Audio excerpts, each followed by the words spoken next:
Namaskar Bandhura, hi friends. Today we are going to continue learning about words associated with the sense organs. In the last lesson we covered the taste words. In today's lesson we are going to concentrate on verbs associated with eating.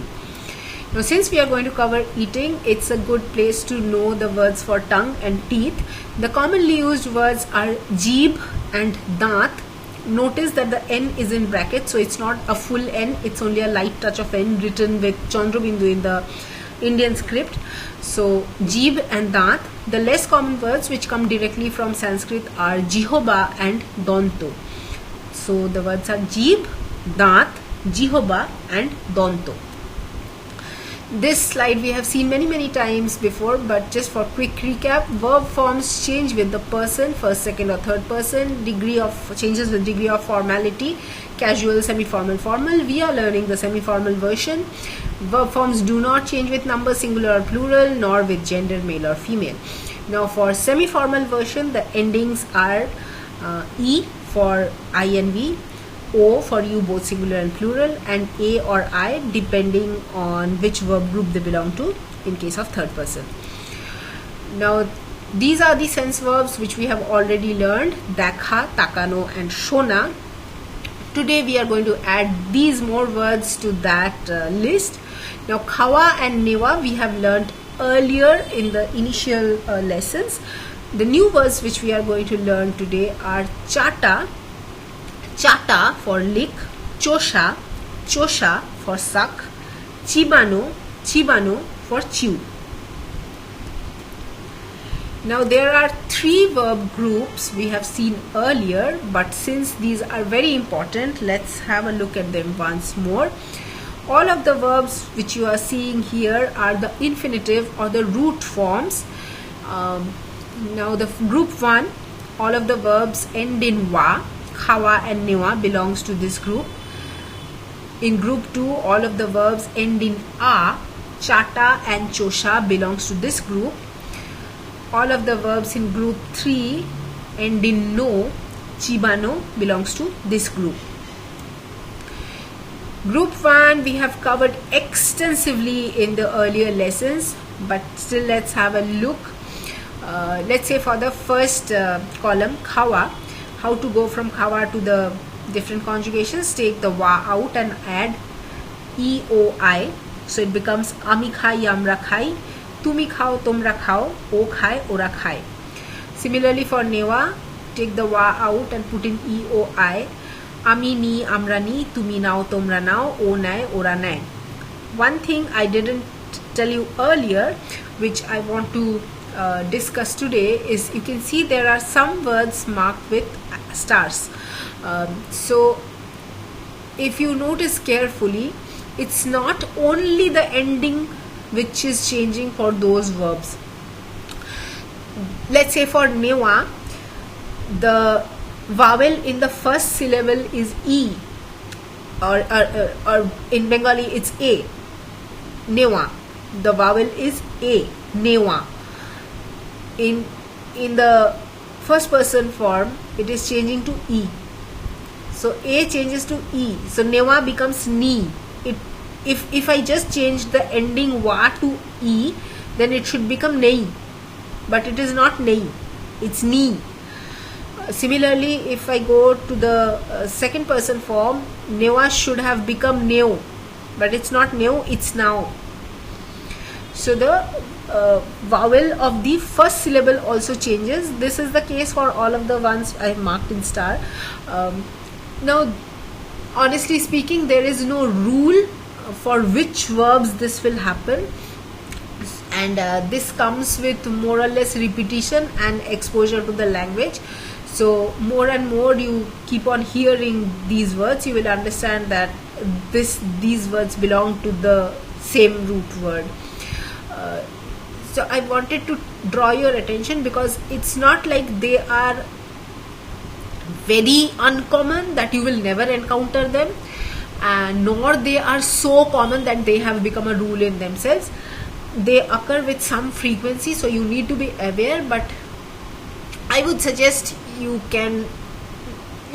need not really memorize them, because For example, newa, dewa, these are very common words.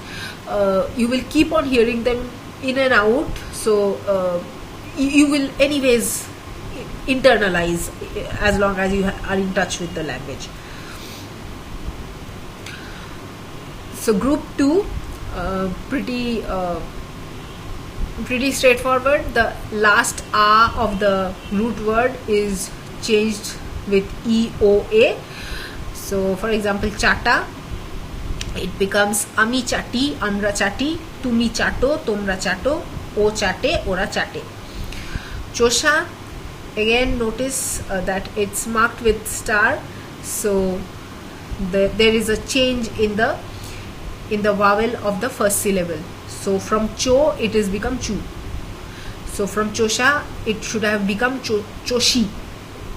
Like only if I only change the ending, it should have been choshi, but it's not choshi, it's chushi. The vowel of the first syllable also changes. So for chosha, the forms will become ami chushi, amra chushi, tumi chosho, tomra chosho, o choshe, ora choshe. For the third group, the no at the end of the verb form is taken out and replaced with EOA. So it becomes ami chiboi, amra chiboi, tumi chibo, tomra chibo, o chiboi, ora chiboi. Let's have a look at few examples. Let's start with a very simple example. Ami bhat khai, I eat rice. Now this is very simple in the sense that there is a single subject at the beginning, single verb at the end, and a single object in the middle, which is the sentence structure we follow.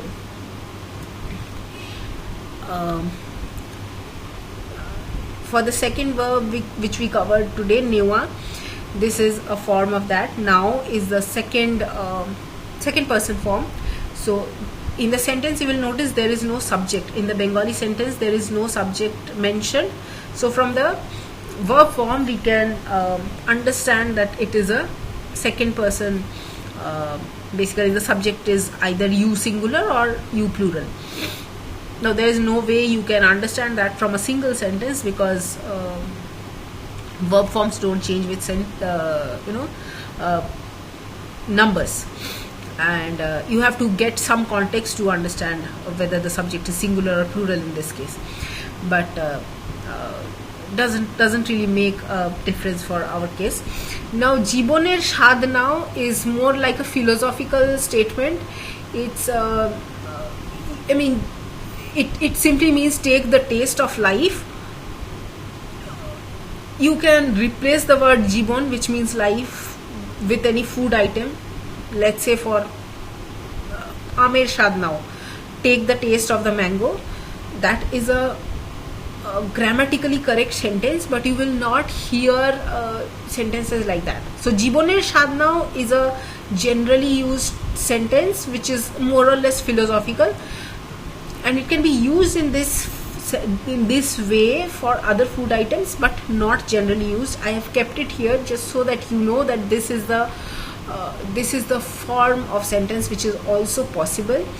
And now, which means to take, is also a word which can be used for eating. Now on to today's verbs which we have learned today for the first time. So ice cream ta taratari chato. Ice cream ta taratari chato. Again, from the verb form we can conclude that this is a second person verb, either you singular or plural. Verb is at the end. There is no subject mentioned in the sentence. Taratari means fast. Ice cream you obviously know. So ice cream ta taratari chato means lick this ice cream first, fast. Then for chibono, goru ghash chiboy. Goru ghash chiboy. Again, very simple sentence. Goru, singular subject, ghash, object, and chiboy, verb. So subject, object, verb follows the same order. Now one thing I want you to notice is ice cream ta taratari chato or goru ghash chiboy. Both of the verbs chato and chibo here can be replaced by the generic word for eating, which is khai, which is khawa. So whatever the form is. So for the first one, it will become ice cream to taratari khao, and for the second sentence, it will become goru ghash khai. So if you are unable to remember specific words for lick and chew, you can simply fall back upon the generic word for eating, which is khawa. The last word for today, choshe. Bachchara angul choshe. Bachchara, plural sentence, plural subject, angul object, choshe verb, subject object verb, simple sentence. Borora lozenge choshe. Adults suck lozenges. Again, subject object verb. In this case, again you can replace the choshe with khai, which is a form of eat. Now if you notice, in the second sentence, borora lozenge khai makes absolute sense. There is no problem, you can replace that. But in the first one, bachchara angul choshe, if you replace it with bachchara angul khai, it sort of changes the meaning of the sentence and renders it pretty weird, because kids really don't eat their fingers, they just attempt to eat maybe, or so suck is really the correct word here. Hence what I'm trying to say is, sometimes, most cases, you can replace chata, chosha and jibano with khai, but not in all cases. In some of the cases, the specific word will be needed, but in case you are not able to remember it, in most cases you can fall back to the default word for eating, which is khawa.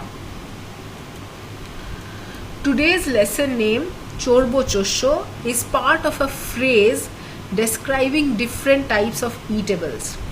Now, chorbo means something which is chewed, chosso, something to suck, lejjo, something to lick, and peo, something to drink.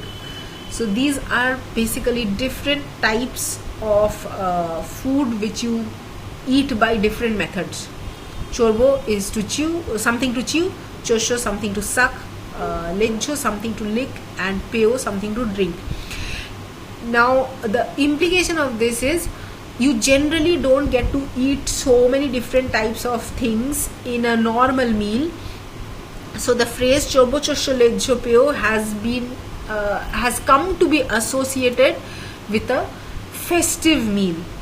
So when you say chorbo chosso khache, like he is eating something to chew and something to suck and something to lick, that implies that he is having a festive meal, or he or she is having a festive meal.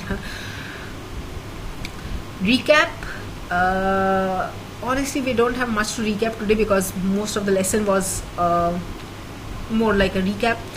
One thing I want to point out on this slide is the context portion. For example, shona, it means to hear, it can also mean gold. Chata, it means to lick, but there is a close homonym, chhata, which means an umbrella.